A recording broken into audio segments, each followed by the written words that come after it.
Ddydd Iau diwetha, nath 52% o bobl y Deyrnas Unedig pleidleisio dros adael yr Undeb Ewropeaidd. Ond yw ymgyrch myfyrwyr dros yr Undeb Ewropeaidd ddim am dderbyn hynny heb herio'r canlyniad a'r broses bleidleisio.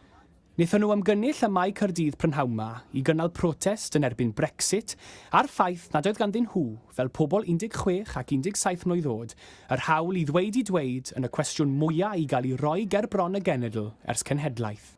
Dyn ni fama fel bod ni'n gallu cael pleidlais fel pobl 16 ac 17, achos diolch yn deg bod ni ddim yn cael pleidleisio dros dyfodol ni.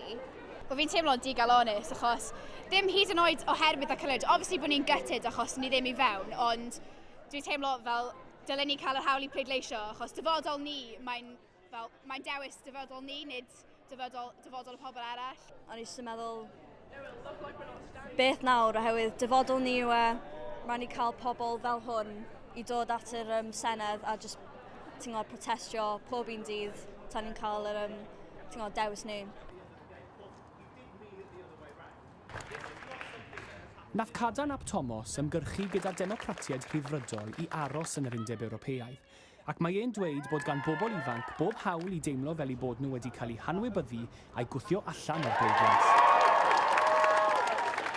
Fi'n credu bod pobl ifanc yn grac iawn am y ffaith yn y bôn maen nhw wedi cael eu cymryd allan o Ewrop a cael cymaint o gyfleoedd wedi cymryd oddi wrthyn nhw yn erbyn be maen nhw eisiau. The economy would collapse.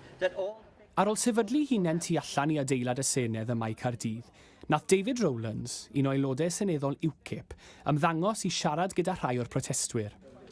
This is when you do not understand it. As far as I'm concerned, they have a right to demonstrate. That's the great thing about the democracy that we live in. They have a right to demonstrate, but it was a democratic decision of the people of the United Kingdom to come out of the European Union, and particularly in Wales.